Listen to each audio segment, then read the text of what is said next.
ide o súboj lídra s aktuálne 4. tímom univerzitnej súťaže. Favoritom sú domáci hokejisti, ktorí zatiaľ v tejto sezóne ešte neprehrali. Respektíve gól na najlepšieho a najproduktívnejšieho hráča súťaže Marcela Škvárku z Trenčína. Teraz výborná prihrávka, Slivka, je tu gól! Dočkali sme sa úvodného gólu v 14. minúte. Ostrieľa Jakub Slivka.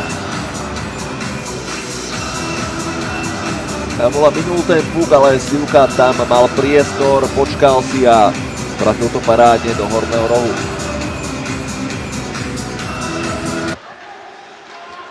Sprava presilovková formácia, Slivka bol blízko k gólu, ešte tam zývala poloprázdna brána Košíc. Tlak Banskej Bystrice pokračuje, Slivka nakoniec dáva gól, 2-0.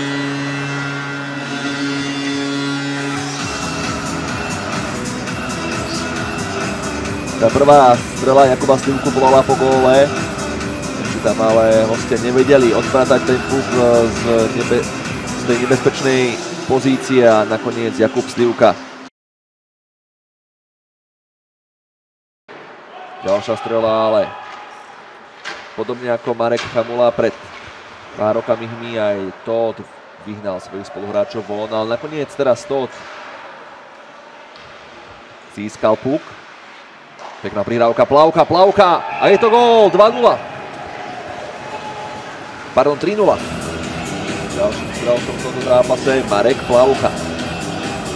To spravil výborne, videl Plavku a tento skúsil už po tretíkrát v tejto časti hry na tú bližšiu žrtku a teraz tam medzeru našiel v postavení Dominika Fedora. Jakub Slivka. Je tam dosť pohybu, ale hostia dobre držia ten obranný štvorec alebo kozol štvorec a teraz šanca a je to gól! 4-0 pre Banskú Bystricu, ďalšia využitá presilová hra. Budeme múdrejší z opakovaného záznamu, áno, Slivka strieľal, bol tam aj Novodomec, ale nakoniec áno. David Šoltés, ktorý si tam nakorčuľoval a mal najrýchlejšie ruky a dorazil ten puk za Dominika Fedora. Skúsil to strelou na betóny, ale brankár Banskej Bystrice pohotovo zasiahol.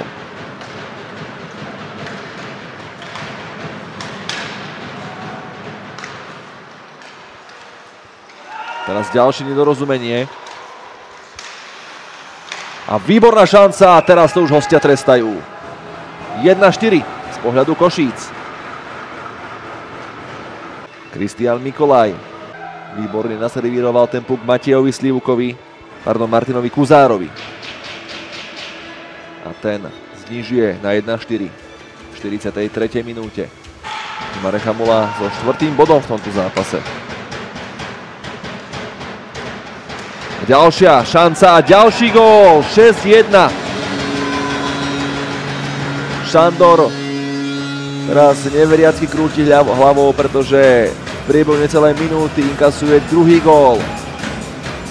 A Marek Plavka si pripisuje druhý gól v tomto zápase. Z podobnej pozícii ako strieľal Jakub Slivka. Štefan Varga, ale puk stráca a šanca na break. Valent dostáva prihrávku späť, Valent, ešte šanca, gól, 7-1.